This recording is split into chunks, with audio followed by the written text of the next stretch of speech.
I think we kind of briefly got you around this story before, but basically his grandmother was proud in her ways, but also quite stubborn and caught out without electricity in Lebanon. So he was kind of not forced, but kind of forced himself to righteously get on a plane and get over there to help the situation. So we kind of like used him and his friends and his family and the connects that he had on the ground in that village in northern Lebanon to eventually set up an NGO with the funds that we kind of interjected over those 2 mints. So it's a different situation because in a lot of ways, like we were very close to how it got set up, who was behind setting it up, blah, blah, blah. Yeah. You know what I mean? So I've always had this kind of weird thing of charities, right? It's a big deal, dude. I'm you give a lot of money, but like you hear about these corporate charities where a fucking penny of your dollar goes to the cause, while the CEOs are caking 8 figures a year. Yeah, that shit drives me insane. There's a lot of questionable overheads, I guess. You can. Yeah. Like, I understand there's a structure to it. Like, people, you can't just expect people to put humanitarian work in for free, but... I find the corporate charity is very much like a government kind of thing. It's just like the administrative just gets so ridiculous that it's just so inefficient, and the resources just get so spread out in what you don't really need. Like, even in Canada, our public education system, there's an aspect to the teachers. The teachers' unions are always having massive fights with our government. And it always comes down to, they need more funding, need more bodies. And every fucking time, they end up getting more administrative staff, which doesn't help the problem. It actually just makes the problem bigger, because when you add more administrative staff, now you basically add more boxes that the teachers have to just check. So bureaucracy is just deep, isn't it? Yeah, it's crazy. Yummy. It's juicy. It's a crazy. Juicy thing. Yeah, I mean that's the intention, right? It's just making sure that if we're gonna put 10% towards, or whatever the earnings it is, whatever kind of contribution it is, big or small, if you're gonna put it towards something, you just want to kind of know or have some sort of trust as to where that's going. You know what I'm saying? Yeah, no, 100%. I agree with you. I was talking to Bush Doctor. Because Bush Doctor is over in that part of the world.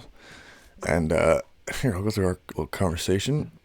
I was asking him about an AMA. And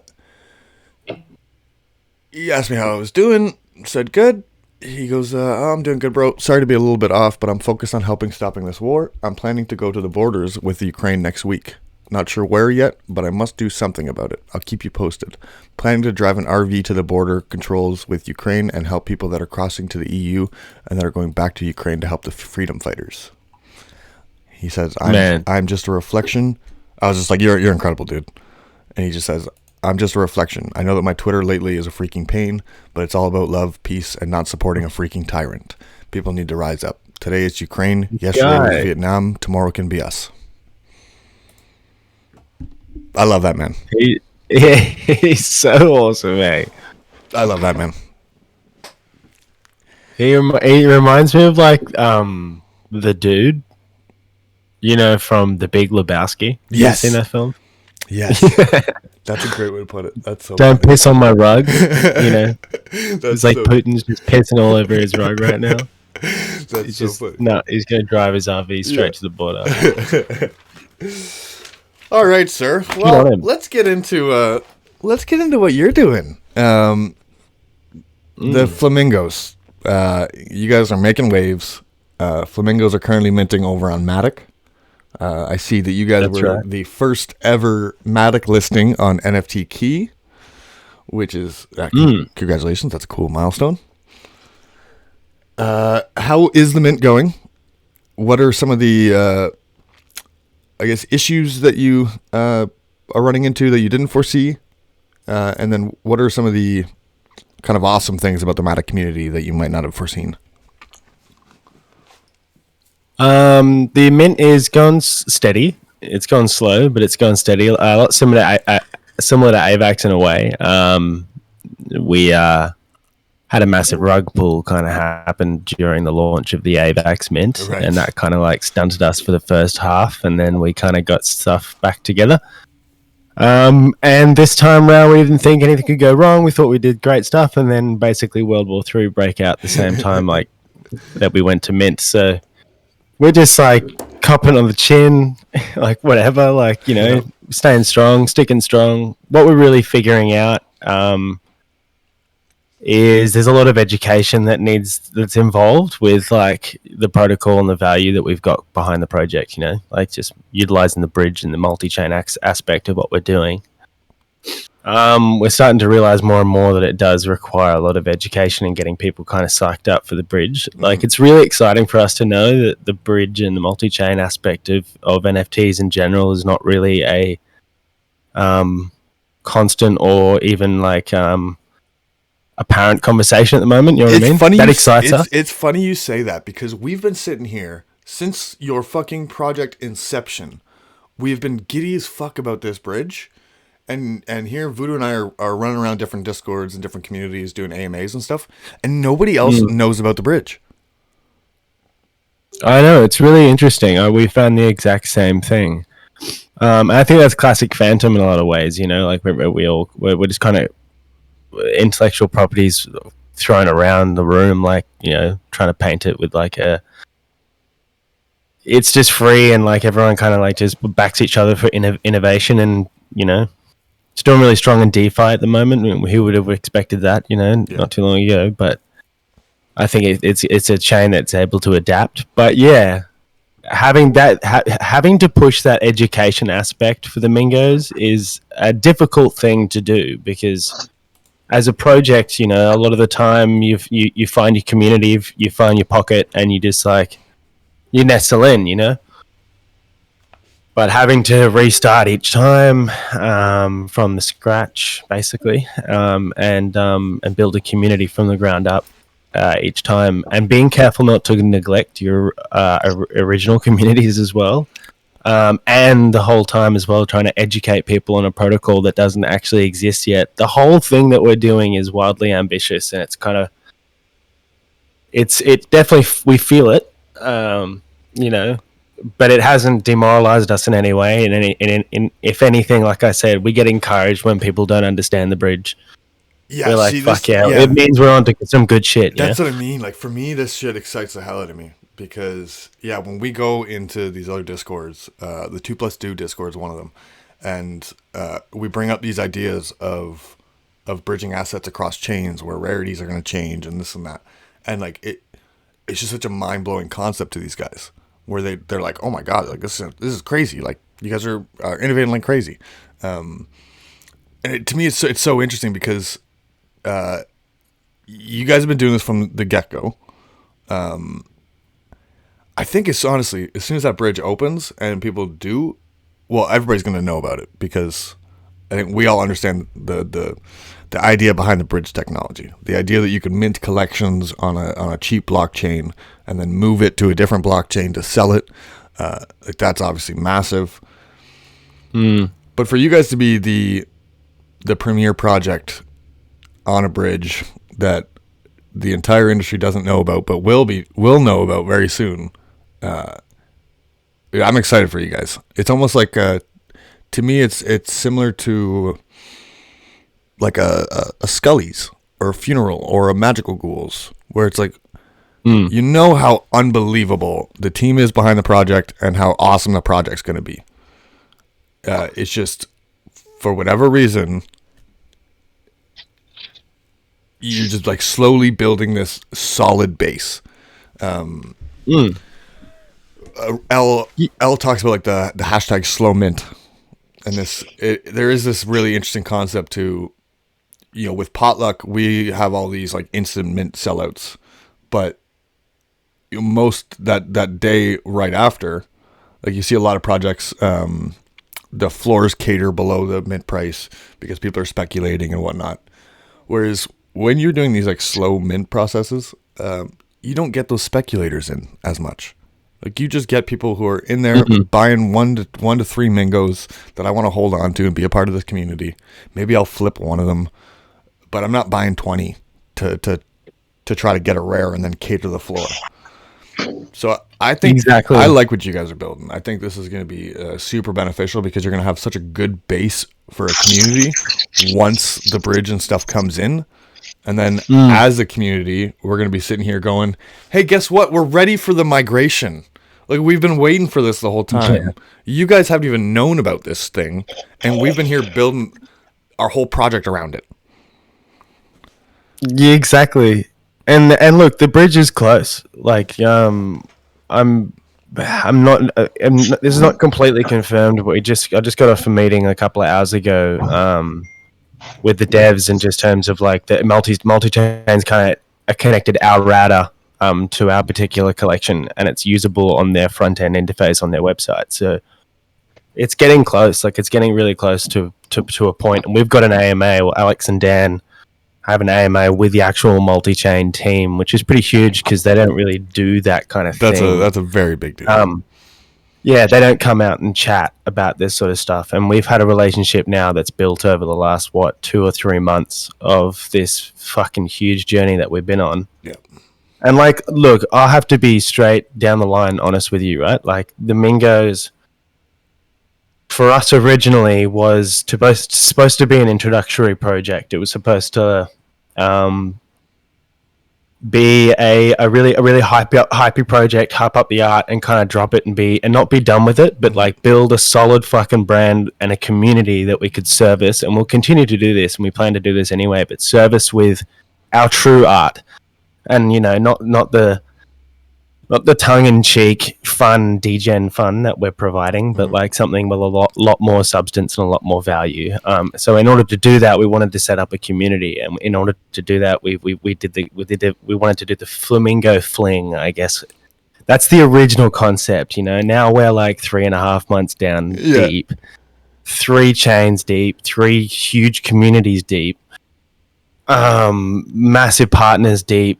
Like, it's just, we're neck deep, you know. It's really fucking intense, and we're trying to, like, you know us, Tin, like, we're a band, man. Like, we have been that's a tribute to our teamwork. Like, we've been a working creative business, I guess, for the last 6 years as a musical band and as a group.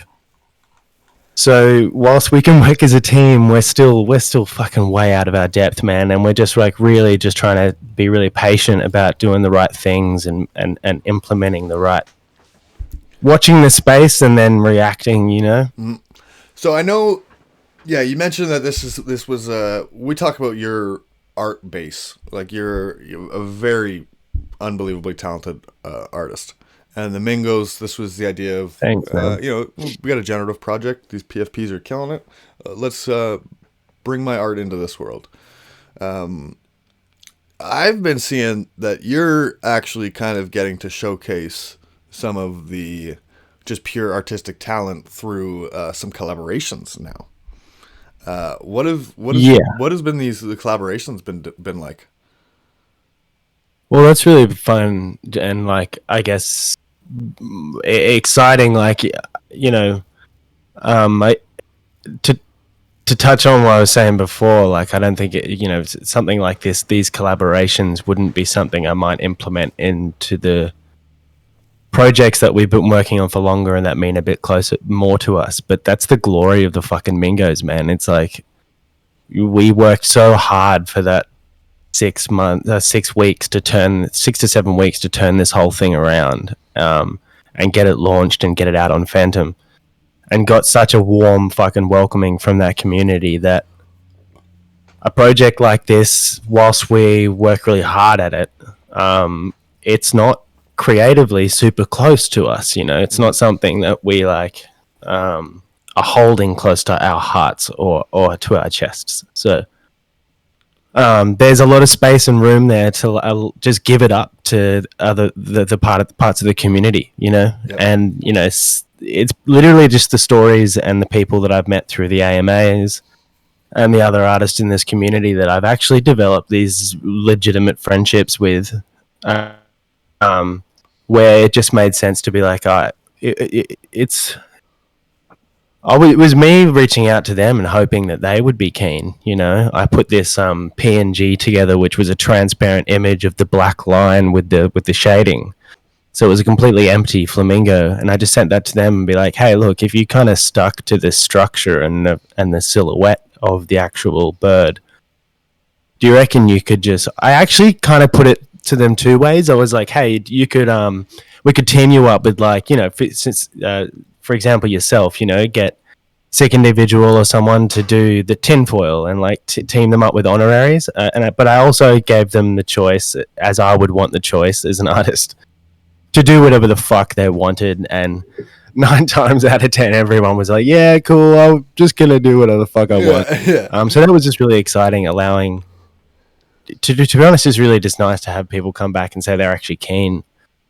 You know, and I've got multiple artists across multiple different chains, and these are all integrated into the actual collection, which as well, that's the fucking one of the coolest parts about it, is like even on an NFT key, if you go to MATIC and then go from rarity to rare, highest rare or whatever, you'll see there it is, clockworky. Just, you know, like that, it just like sticks. It just stands out like dog's Jesus. balls.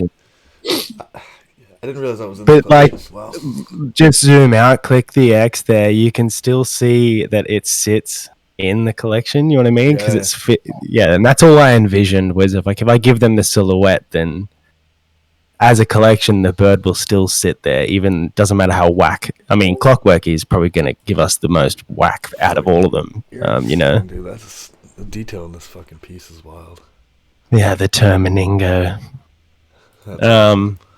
I'll drop the one that's still hidden in the MATIC chat at the MATIC Mint at the moment. That's the trunks. I liked seeing the Mingos get the pixel treatment with Phantom Punks. Yeah, that was bitchin', man. Yeah, it was so good, dude. Sarge is such a fucking legend. Yeah. Oh wow, that's a crazy one. Yeah, I like the Z Warriors in the background on the Yeah, were you a DBZ fan, dude? No, not a little bit growing up, but okay. Are you much of an anime fan, Tin? No, so growing up, like I was all sports. My first 20 years of my life was just all sports. I did a little bit of the Saturday morning cartoons, a lot of Looney Tunes growing up. Okay, but yeah. Usually it was by 6 o'clock in the morning. It was like we're at the arena with practice, hockey, football, baseball. I actually played a lot of basketball too because I grew up in Toronto, so. Yeah, Toronto's like just obviously probably the most diverse city on the planet. Yeah, I've been to Toronto.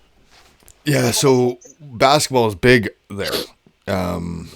So growing up there, was the talent pool in Toronto is really good. So then I was living in a really rough area of Toronto. We had to get out of that situation, so we ended up moving up to like a redneck town up north. But then I basically took my basketball skill from the city into like some redneck town. So then I was just king shit forever in basketball. But yeah, man, the first 20 years of my life was just all sports. And then I went through baseball was my big one. So I had like a 94 mile an hour fastball growing up. Was dealing with scholarship offers down to the States. And then when I was 18, so that's the big thing with sports. If you're a Canadian athlete, the goal is you got to get down to the States for college or university to play Division I college sports. Makes sense. So the goal is just to get down to the States. So I was dealing with all these scholarship offers. So because of that, like I didn't touch drugs, didn't drink, nothing. Kept it super clean. And then I blew my pitching arm when I was 18. So the summer right before I was supposed to go down is when I blew my arm. And it was like, did you do it playing, or did you do it like full on it being a drunk idiot? No, yeah. Luckily enough, I did do it playing. Nice. So it's kind of the concept of our coaching. The coaching in Canada isn't really built for when you have really high talent level come in. coaches, it's almost like as a coach, you get this kid who's just like unbelievably talented, and instead of like, all right, this kid's special, I need to try to groom this kid to do something special. It's like, no, this is an opportunity for me to ask this kid to pitch every single game, and we can try to win every single game by him pitching every game.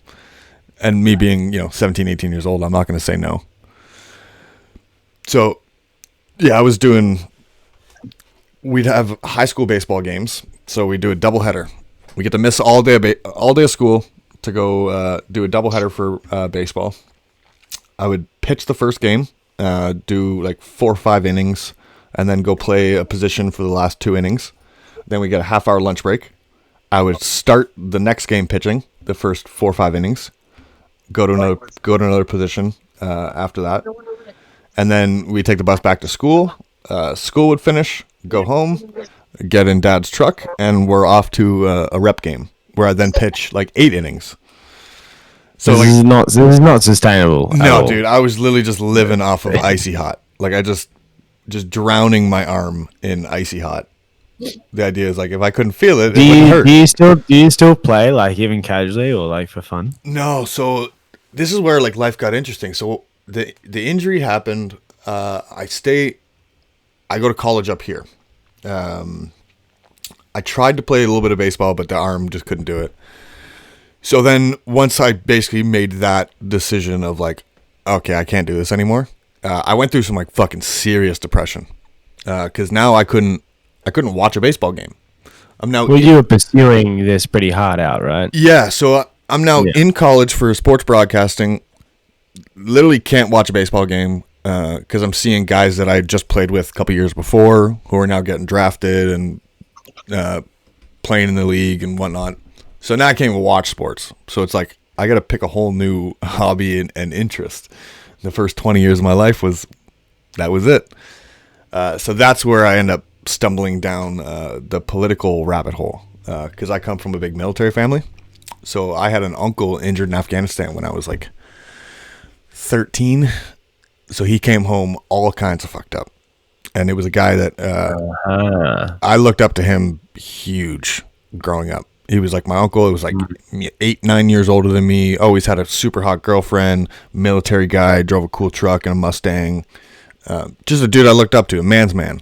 But when he came home and it was like 2:00 in the morning, my grandma and I are running downstairs to wake him up, cool him off because he's just screaming bloody murder from having a night terror. It was a really, really eye-opening experience. So then once I'm in college now and I got to pick a new interest, that all kind of came back up. It was like, man, what the fuck was that about? Like, why? My uncle's all kinds of fucked up right now. Like, what was that? What was that war about? Why are we over there? So I dove down the war rabbit hole. Interesting. And that's kind of led me into psychedelics, oddly enough, because the war rabbit hole brought me back to Vietnam. And that's just such an interesting cultural time, politically and culturally, because you have the Summer of Love happening. Psychedelics have basically opened the minds of millions. And now you're at the point where you have millions of people sitting on Capitol Hill protesting what I've researched as a bullshit war. So now you get into, the idea of government agents, agent provocateurs being trained and put into these crowds to then cause violence. So then you could bring in the police force to then break up the protests. I look at a lot of being political. I watch a lot of these events that happen today with a very different eye than the media. And it's because of events like that.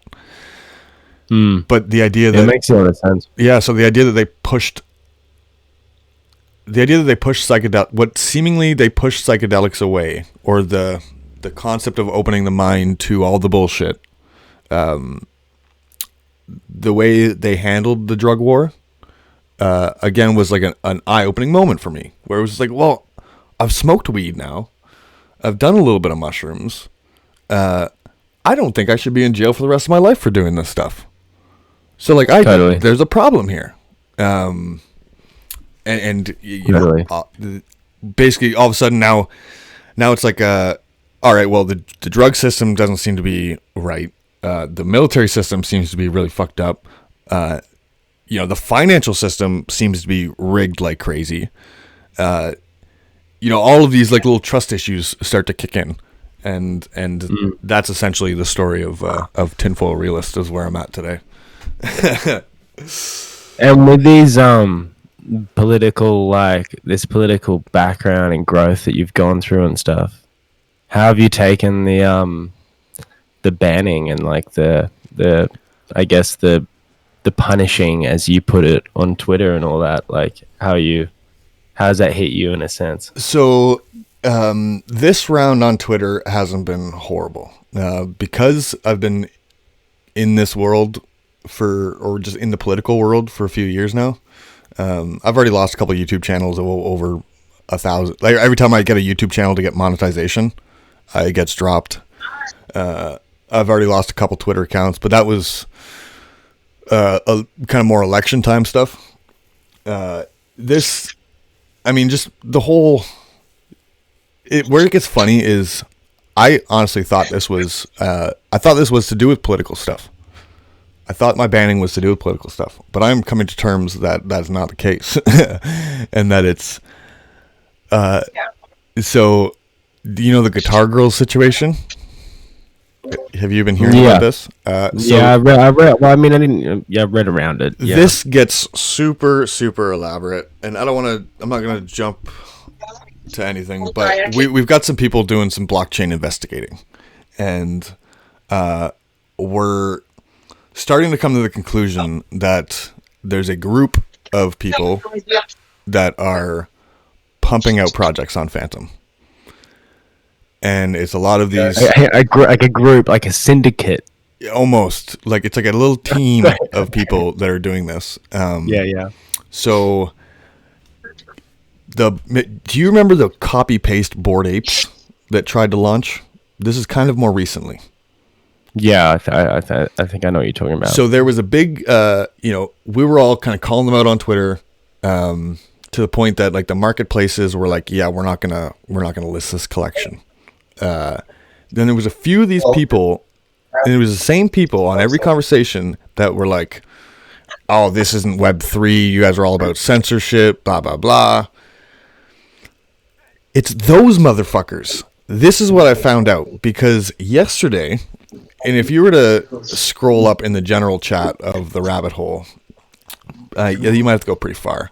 Some dude came in here yesterday on a fucking rampage, talking about one of my partners was calling him out, and that if he did that again, he would get his 400 and... Oh, here we go. I found it. All right. Tinfoil. If I see one of your partners make false claims about me again, I will report your Twitter account back to the Stone Age, and you will need to start all over again like you had to do 14 days ago. Keep getting blocked for false claims and shitty market manipulation with your Paris shill. Last warning, I see one of your partners make false claims about me again. I report all your posts. There, break Twitter community guidelines. Fuck off with your harassment, idiot. And remember, I got 420,000 followers. If you think they will not take your shitty 2K profile down again, you are dreaming. So it's this motherfucker. It's this Crypto Man and the Steph J, but it's this team. So they did the 8-bit cats. They did the Bushido project. We're lining the question up. The question is, what's the defense mechanism? Like, have you been able to contact, Twitter? That's the thing, right? So there is nothing. There's nothing, and that's the issue. And it's cold nothing, just blank space. I'm kind of more at ease because I actually just listened to the Lex Friedman podcast that he had with Zuckerberg, and it was really interesting to hear Zuckerberg's side of things when it basically comes down to it's the AI. Look, the way he explains it is like, look, I got one side that says you're not doing enough. There's too much misinformation, blah, blah, blah. I got the other side that's saying, no, stop fucking censoring us. it's essentially like it's the AI tech that just gets flagged. So all it needs to happen basically is that somebody, I think it's like 25. If you get like 25 reports on your account in like a decent little span, and that's just like essentially a private Twitter raid. It's like, there's 25 people. Let's go, just ban this motherfucker. That's literally all it is, and there's no way out of it. I can't do anything because you get zero reasoning on your banning. It's the most vague shit ever. It just says you broke rules and guidelines, and then you read the rules and guidelines. It's the most vague shit in the world. Let's be real as well. Like, your followers, as much as we all hate it, that number does mean something, and it holds value in a lot of ways. 100%. Like, and to just have that stripped away from you is kind of just like, fuck. Well, there's an aspect to like, it does get the blood boiling because it's like, this is a livelihood now. Like it's not that you're just affecting me, but like you're affecting a livelihood, a family. There's a lot to this. So it does. There is a blood boiling aspect to it. So apart from this guy who's come in all guns blazing, have you copped much else? Kind of like, I don't know, claws along the way. So the only ones that, and I guess it's so Portal Heads came in. I went at Portal Heads, and that was me. That was me going at them, and that was just the timing of them coming into the space, getting all the foundation support, getting tweets from the foundation and the marketing CEO and all this. They came in, tried to do a 10K at 450 Phantom. Meanwhile, like Ancestral Umans had just minted out a collection of 3,000 at 350, and like she already had a big name in the community. So I called out Portal Heads immediately. I was like, "Whoa, this isn't cool! Like you just had all of this support, and then you just essentially what I felt like tried to steal cash. Like because you got all the support, you thought you got to jack up your price 4 times." And where's your opinion on that project currently today? So where I'm at with today, we're kind of good. Me and Portal Heads are good now. The idea is basically that I wasn't going to mint at 250 Phantom, but when the floor catered down to 30 Phantom, if you're able to get in at 30 Phantom, you're getting a lot of value kind of packed in now because I like how the team has kind of rolled with the punches, and I think there's an aspect to our little Twitter feud that has kind of fueled their project. So the going joke has been the hot dog heads. We immediately started calling them hot dog heads. So I don't know if you're into the project at all, but if you hold a portal head, you happen to get airdropped a serum, which was called Hyper Mayo. So I think they kind of took our little Twitter spat and just kind of rolled with it, which I can respect and like I appreciate that. Mm-hmm. No, I like the project and I had the fellas. I had the fellas on the final export. It was interesting to find out their connection with music, and I mean, obviously a project is a lot more than just the artist behind the drawings. But I was I loved the way that they kind of put the art. They work as a team. Did you know that? Yeah. Yeah, it's super interesting. I did listen. I listened to your final export episode with them because I did scrap them publicly on Twitter. It was the aspect of like, well, I should learn about this team as much as I can. Yeah, I like that about you, dude. But it's funny because that was my first like public spat, and that got intense because I was going like me and Simone were going at it on Twitter. To the point that he had blocked me and everything. But I felt good about that one because in the end, I was right. The mint price went from 450 to 250 immediately, which, I mean, that's very telling if you can drop your price 200 Phantom. And it probably was a good thing for the project as well in the long run. Yeah. So I guess I was even like a little bit, I went at them hard in the beginning because even the price dropped to 250. I still went at them hard because I was just like, yeah, okay, I get it. You dropped your price, but like I don't want to hear that you dropped your price because you felt like it was good for the community. Like you wouldn't have fucking minted any if you didn't drop your price. So this is, you're trying to survive more than you're trying to thrive. So, yeah, I went at them hard, but we're good now. They're doing their thing. They keep continuously building. It was just the way they came into the community that we weren't good with. But the benefit is that haven't really seen too many projects try to do that since. And it's funny because I've had conversations with teams from other chains that come into Phantom and that have that, like, they bring up the portal head situation and they literally tell me, like, we don't want to end up like portal heads. Like, we are a big team. We have a lot of funding behind us. We have a lot of support behind us, but we don't want to end up like that. How do we go about doing this properly? So that's teams. That's teams like the Phantom Haunted Frat Club. We have these teams from other chains that are bringing really high quality, but they're going about it a different way. It's like the Phantom Haunted Frat Club. I've seen them almost supporting more artists in our ecosystem than like a lot of other projects in the Phantom ecosystem. And like to me, that's what I want to see if you're coming to a chain. I mean that's our strategy, and I think your guys' strategy when you go onto a different chain. It's like we want to bring value to other communities, not just steal value from this chain. Yeah, exactly. Exactly. Exactly. I want to get into a couple questions about you, sir. Yeah, I know all about the Mingos. I'm a big fan of them, but I want to know a little bit more about you. So let's get into. You got any pets growing up? Yeah, man. So I grew up in Papua New Guinea. So, my first pet was in Perth in Western Australia. That's where I was born for about 3 or 4 years before I moved to Papua New Guinea.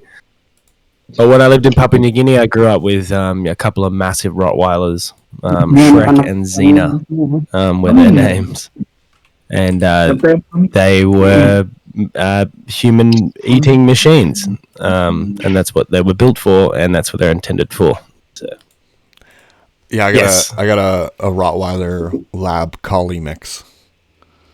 That's a great mix. She's gorgeous. That's a great mix. So much energy. We've got a housemate who is moving out this month. But he also he's got a bitzer. We call it in Australia, a bitzer, and that's a bits of fucking everything. You know what I mean? That's good. Pretty sure she's got a little bit of dingo in her, I think. So looks like a dingo. Is a dingo just a wild dog? Or is it an actual species, kind of like a wolf? It's a kind of like a wild dog, but it's much like a wolf, and it's very pack orientated. Right, so it is its own species. It's a super fucking aggressive. It's a super aggressive dog. Yeah, they're really fucking scary animals. That's fucking they're terrifying. Right. Let's get into what fills the gut up. I want to know like a Wednesday your Wednesday night at home cooked meal. And then I want to know like your Saturday, I'm gonna go out and grab something to eat meal.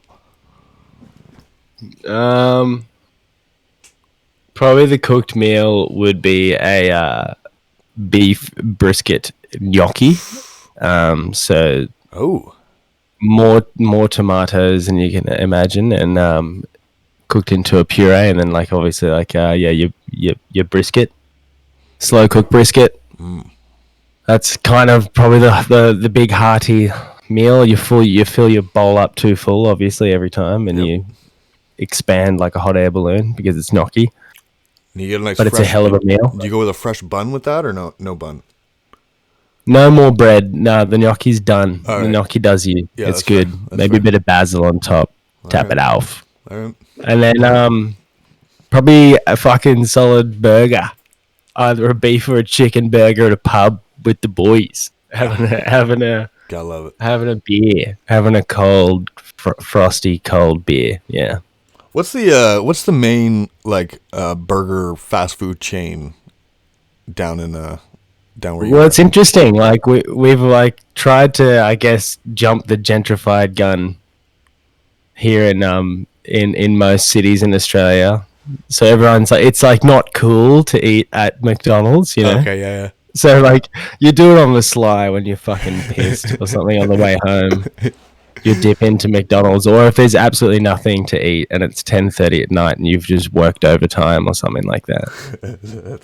But the Poppin' Burger joint, probably in town here in Brisbane, there's a place called Ben's Burgers. There's not a guy called Ben who fucking works there. It's a scam, but they make a solid burger. That's for sure. Is it like a fast food joint or like a little hole in the wall spot?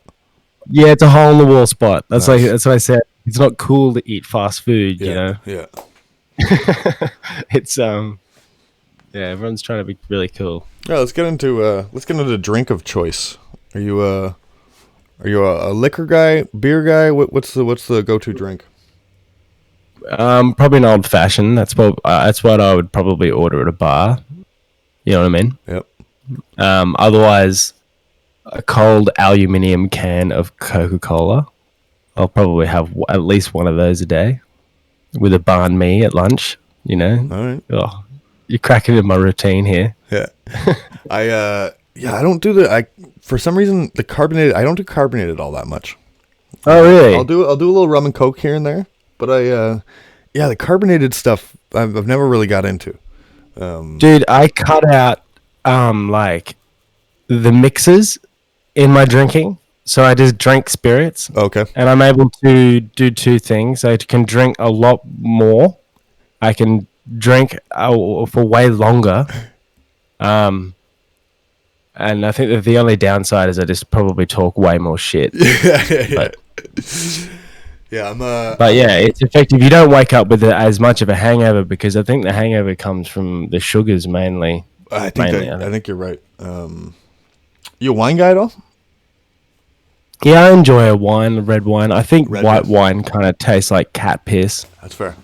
So that's I was talking about that yesterday. I that's the only way I started with wine was I could drink a sip of it at a wedding or events, but I fucking couldn't drink red for the longest time.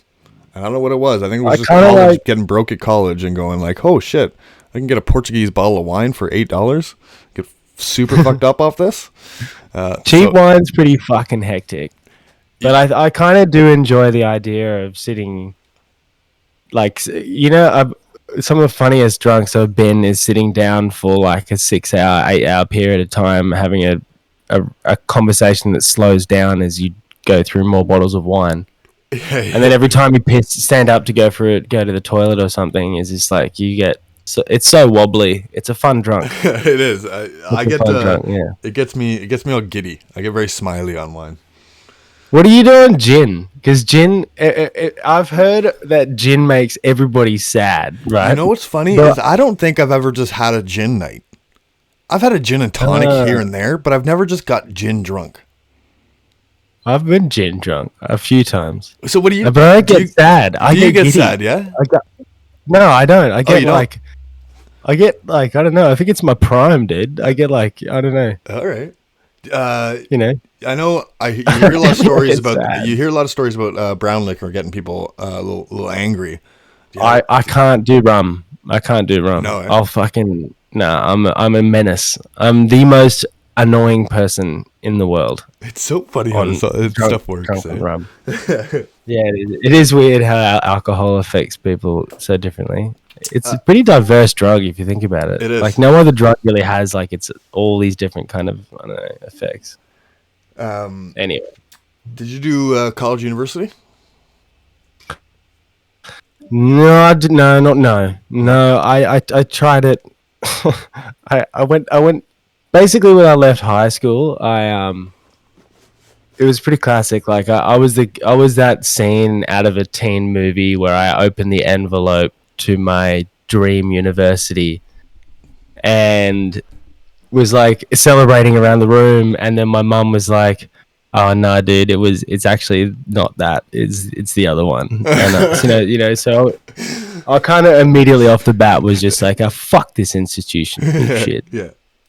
But I did it anyway, and I tried to stick it out. And what really killed me were the collaborative assignments and stuff, because I did film, right? So I went and studied film because I was really into film. That was a medium of art that I was really interested in using.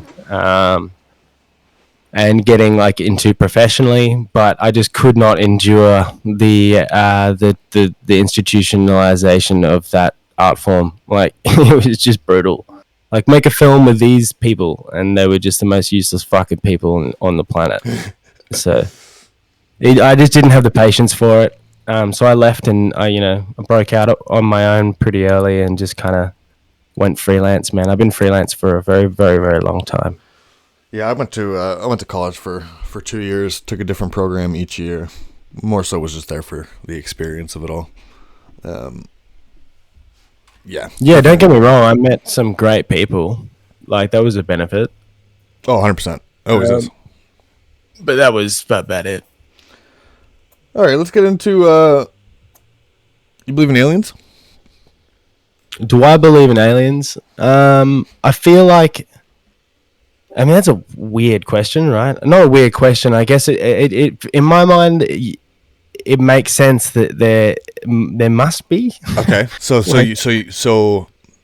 we're at the size of the universe, right? Like when I look up in the sky, my mind doesn't say it's impossible, right? Right. I look up there and I'm like, it's very, very possible in my mind that is the case. Right, but you're not of the mindset of like they've came here and said hi or anything like that. Well, I don't know, dude. Didn't the Pentagon or some shit at the outbreak of this damn flu thing tell everybody that it's all legit and sweep it under the rug? Did that happen, or is that just weird Chinese whispers on the internet? No, so there was some shit where it was like right at the beginning of COVID, all of a sudden the Air Force and the Department of Defense came out and were like, yeah, we've been studying UFOs for a long time. Here's some videos. And it's a pretty crazy like videos of pilots. Is it like some Bob Lazar shit? It's all pilots. It's all like air footage of them going like basically chasing stuff. Yeah, they're basically chasing stuff, and you're hearing them go like, what the fuck is this thing doing? Like, how's it doing that? It's turning over. Like, you can just hear the confusion of these Air Force pilots. But then there was something about like somebody from Israel it was like a minister of Israel who came out and said that there was like talking about the Galactic Alliance. Like that story came out for a minute. Not the Intergalactic Pedophile Alliance, not that thing. Right? Not that one. Just an alien galactic alliance. Clearing that up. Yeah. No, these ones don't eat kids yet. Hey, real quick. Yeah, they eat kids. That's right. Yeah, that's right. Did you guys see that Department of Defense report or read it? Which one? What was that? The one about the UFOs? No. Did you read it? So the whole report it's got all these facts and all these timestamps, and the whole thing summarized is that we don't know what they are. Yeah, that's the whole thing. It's just like, it's just unidentified. I mean, and this is confirming, like, this is from Roswell till now. They still don't know what they are, right? Basically. So my little fun story is, and it's part of what is just kind of fed. I think is part of just kind of what fed me into this world of fun, open-minded stuff. But I had this ex-girlfriend, came from a super loaded family, and they had this family friend named Fred, and Fred was like 60 years old. He had some job like in the area every other week on a Wednesday. So they would do these family dinners, and Fred would come over on these certain Wednesdays. Fred was like a government agent of some kind and a Knight of Templar.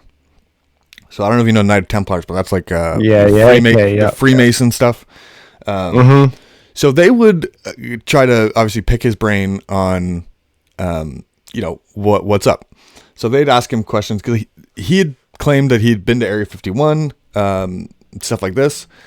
So I guess they had kind of picked and prodded at him, and very fucking weird dude, like very kept to himself. I got to go for dinner with him once. A very quiet dude, the night that I went out for dinner with him, girlfriend's dad, like, all right, how's everybody's dinner? Like, let's go around the table. So everybody's like, oh yeah, I did this and that. Day was good, blah, blah, blah. And we just got to him and he's just like, I can't say anything about today. And it's just like, oh, what the fuck is going on? What does this guy do?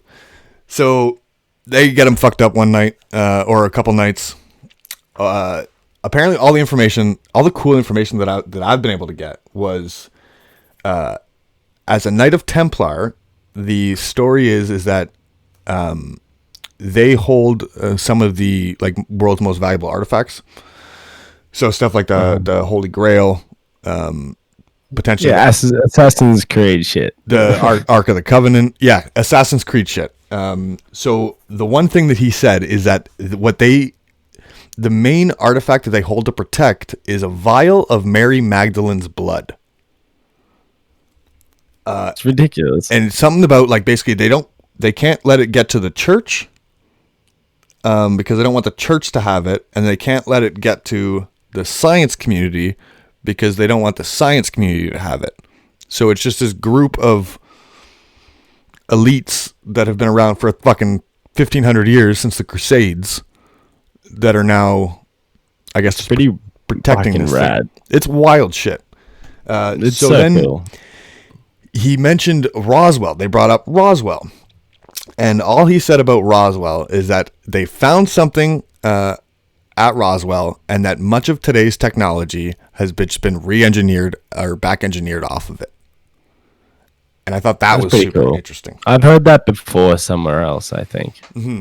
Yeah, because I've heard little things about... I've heard little theories about the aliens, like almost like dropping off gifts of like almost like unexplained technology that then we just... I'm just stuck with it. I'm fascinated with this red flag kind of theory, like of, you know, like as a military tactic to like you basically stage an invasion of some sort for purposes of an actual invasion or retaliation. The idea of like, you know, because you have to be aware as well. I'm obsessed with supervillains, especially at the moment with the music and the band, what the band is currently writing, the themes we're currently exploring, and the idea of like staging an alien invasion with this like, you know, technology that they've now been like, oh, you know, yeah, it exists, yeah, it's all good, like we're just working on it, yeah. I just think it's so cool, like this concept of someone staging an alien invasion and like this ultimate supervillain attack. It's some Project Bluebeam or Project Blue Book shit. This is where like you know, it's so interesting to be open-minded because you hear stories from all sides where it's like, yeah, me personally, I do, but I'm of the belief of aliens. I think there's been things. I'm of the belief of a lot of things. I think there were aliens. Isn't that a weird statement though? Like in the belief of aliens, like is that in your mind? Is that not just like so, just perfectly apparent that it's weird that people have a complex to me that they're like, oh, do you believe in aliens? It's like, dude, yes, it makes sense that there's more life forms out there in the universe. Yeah. Like it just makes sense. Yeah, it's just on what level. It's like, have they been here? So I'll say I'm of the belief of like, that's the question you're asking. Like, have they been to Earth? Have the aliens made contact with Earth? Yeah, maybe we're on that level. Like, so there's the idea that there's definitely. I'm definitely of the belief of like just the mathematical possibilities of them being out there somewhere. But have they been here? So this is where I get really interested in like ancient civilizations. So I love the stories of like the Anunnaki, the concept of the Book of Enoch. I'm big into religions and stuff. So the idea of potential hidden books of the Bible being removed. Because I grew up kind of against. This is cool. I grew up against the church and stuff like that. So I didn't like the idea of a book that was passed down that everybody read. And then like through my research, it turned out that there seems to be books within the book that are missing. So like there's certain disciples that would have had writings, considering everybody else had writings, that they don't exist. So for instance, the editing was centralized. For instance, the Book of Enoch, which is the book that gets into like the Anunnaki, the aliens. Like this is like the Nephilim breeding with humans, and it describes the story of the flood. So basically, the aliens come, which are like the fallen angels. They start trying to breed with humans, and essentially God goes like, "Nah, that ain't right. That ain't right. Like this is where the flood story comes in." But that book is removed from like King James Bible. But if the same Christians, if you go to Ethiopia, their Bible still contains that book. So it's interesting. That's where it gets real weird, is that like even subsets of religions, their books are different. Like, or there's missing things from books. But to me, the Book of Enoch, reading that, it ties in very well with the Sumerian culture. And the Sumerians were very much about the Anunnaki, which were like those alien gods that came down and kind of just fucked around with shit a little bit. Yeah, I mean, I love I'm a fucking artist, dude. Like, I love romanticizing shit. Like, if aliens have come down and done that shit and like wore robes and been like, "Yo, motherfucker, like live good," if they've done that, that's sick. Okay, so on this topic, I'm staying on this topic. What is your most reasonable theory to who built the pyramids? So when I say that, I'm basically breaking it down to like, there's the alien theory, there's like the slave class theory, there's the we were more advanced human beings at some point theory.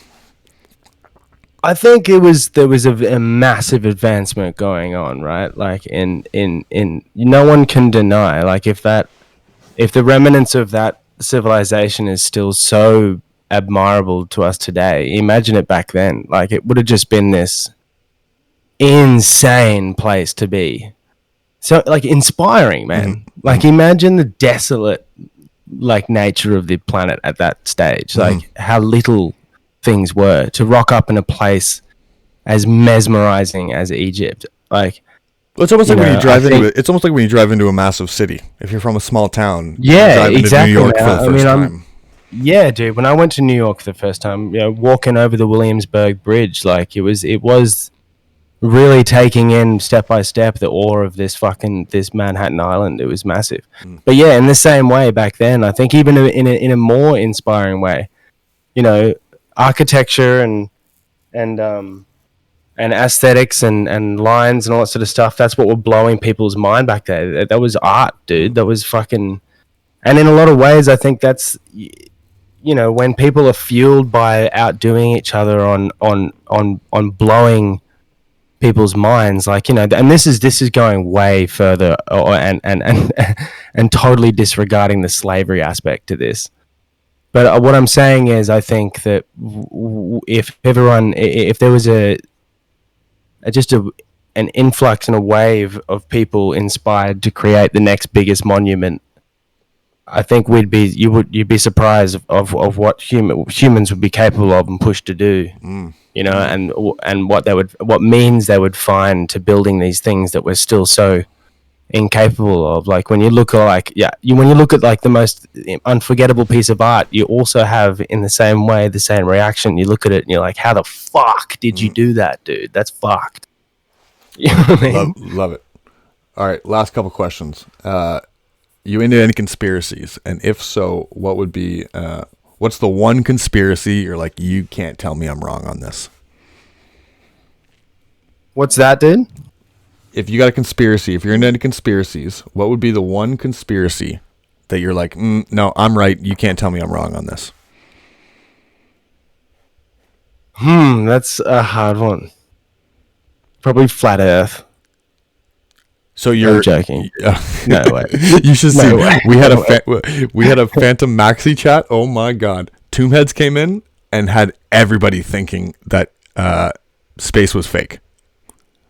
He came into this chat with just dead seriousness of space is fake.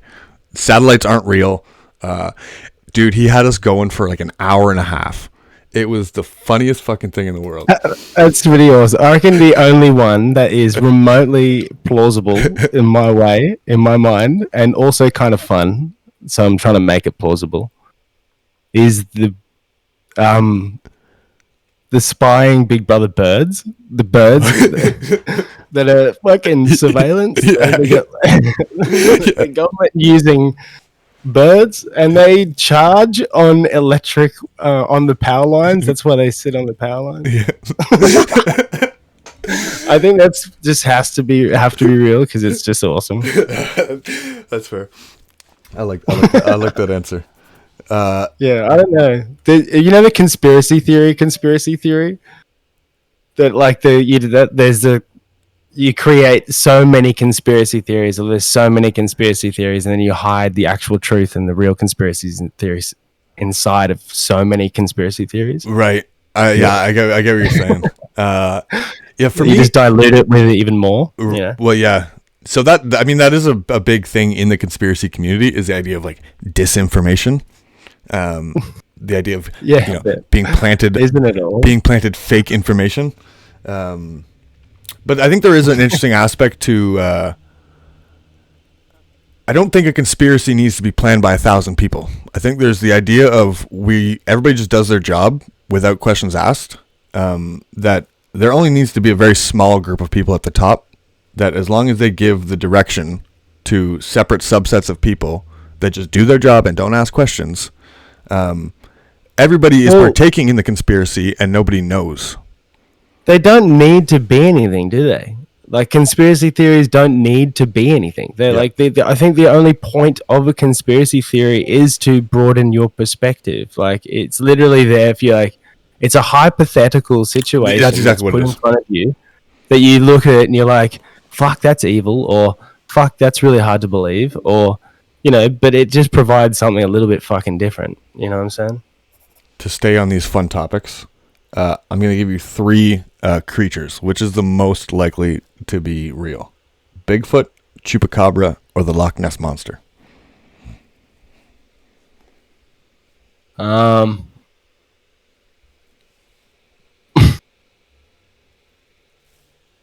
think the Loch Ness Monster. This has been the answer so far. You know everybody's worried about the water creatures. No, I'm not worried. I just want something for Scotland. Like, I think they've just been so quiet. They've been so quiet for so long. They've had nothing. You know, they have no world news, no spotlight. I feel like if someone found the Loch Ness Monster, everyone would be like, fuck yeah, I'm going to Scotland to see that thing. I love it. You know, it would give them some well-deserved... That's fair. All right, last question for you. I'm actually Scottish, dude. It's kind of weird because I look kind of Spanish, but... I've seen a picture of my great-grandfathers over in Scotland because my last name's Doig, and they literally look like Gimli out of Lord of the Rings. Like, no way. They're fucking like 5 foot tall, fat, white freckles and red hair. Yeah, that's funny. Like complete opposite. Yeah, that's funny. All right, last question for you. I just need a couple of recommendations for you. I'm starting to build up my my list here. I need an artist, a drawer, painter, some form of that. Could be NFT, could be not NFT. But I need an artist and a musician that you recommend. Okay. Just those two? Well, and then I'm going to get into an independent content creator.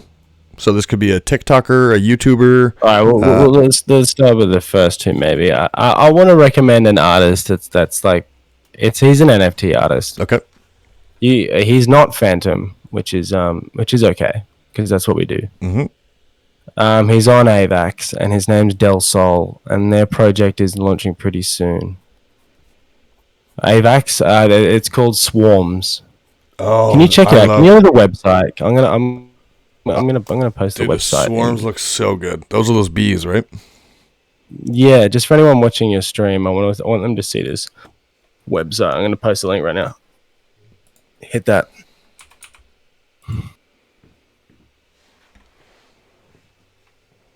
This guy has gone to fucking town on his art. I had the glory of going through his Photoshop file and him breaking it all down for me and seeing how he does it, and it literally blew my mind. It's a crazy website too. Yeah, it's pretty fucking cool. Anyway, so that's that. Very cool. For sure. Yeah, I really like these guys have been supporting a lot of Phantom projects too. I like the Swarms crew are really fucking cool. All right, so we got Del Sol for Del artist. Sol, yeah. Give me a musician. A musician. I'll probably just have to be a loser and do a shill and recommend my band and the band which is behind the Pink Flamingo Social Club. It's really important for us to kind of get a lot of the holders and a lot of the people who support us and stuff behind that band, because that's essentially the project and the family that's going to take us. You got any links? Yeah. Yep. It's bossmoxie.com, I'm pretty sure. Maybe go to that. Check that out. Have a scroll through that.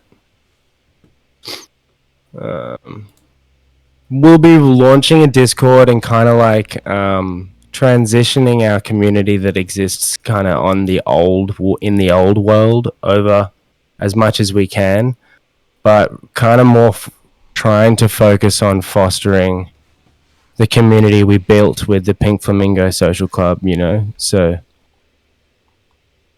this is the graphic novel integrated band. So we are a storytelling music writing group.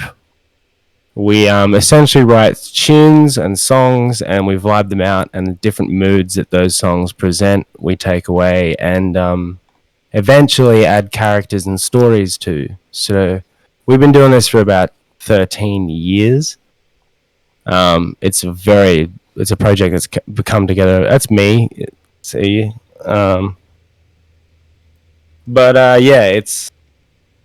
it's a project that's been coming together for a very long time, and this is essentially what we're working on. I'm going to drop actually something in the chat. This is like super alpha, I guess, whatever you want to call that.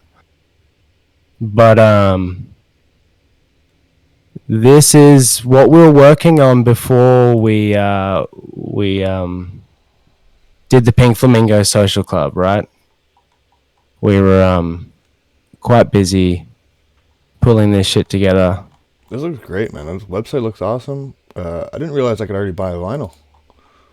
I'll add that to the shopping list. Yeah, man. Oh, just send me your address. I'll just send you one, dude. No, I'll get one. That's awesome, dude. Yeah, well, we want to Web3. We want to Web3ify the band. What's that go on? We got to promote this a little bit more. Yeah. So, is there an aspect to how do we? Yeah, I think there's a.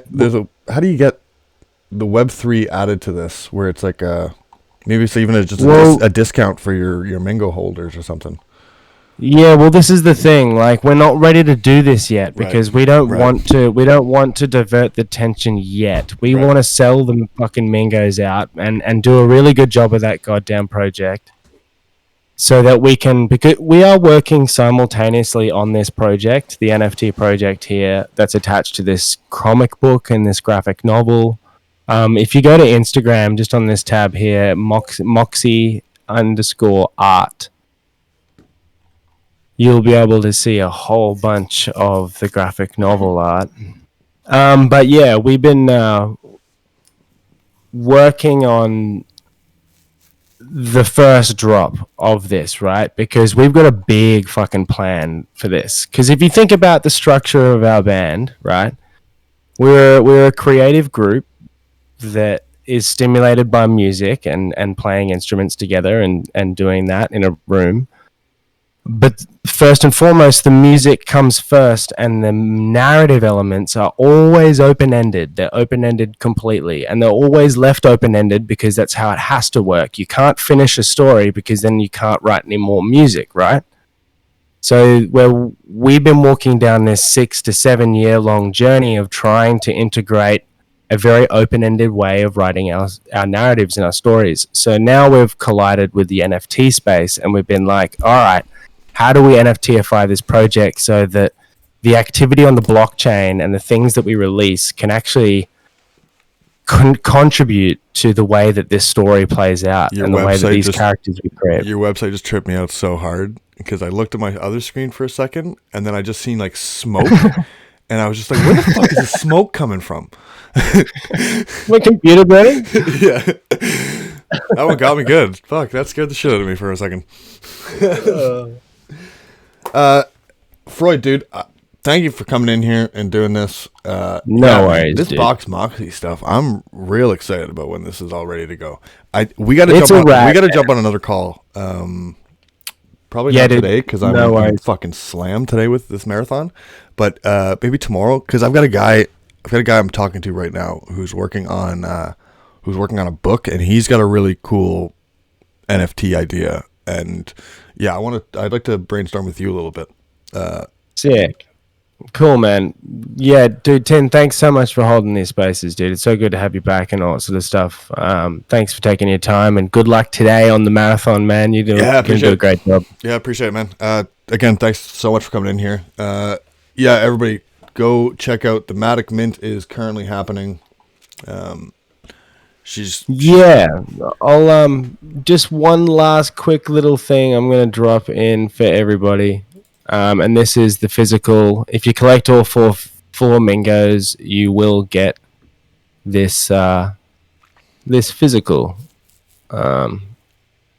What's the next chain? Ethereum. Oh, nice. You guys are doing ETH. Wow.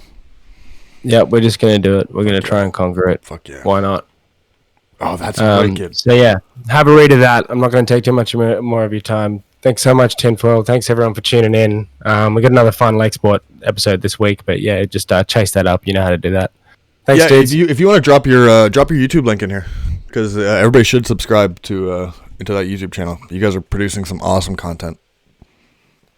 Fucking A, man. I will do that. Thanks so much again, Tin. Yeah, man. No problem. Love you. No worries. Love you too, brother. Cheers. All right, amigos. I'm gonna be. In about 12 minutes, I'm going to be bouncing to go do, we got a Potluck Labs call, but then let's go to our event section here. Hey, Tan, you should set up a podcast, bro. I know. I'll help you set it up if you want, but definitely should. I need to, it's the fucking recording aspect. It's so hard to record these things. I just don't have a. Can you do it through OBS? I need to figure this out as well because I'm gonna try and do the same thing for Final Export, dude. Well, so even like OBS, like I did it yesterday. I recorded the one, but then I went to record the second one, and it was just like.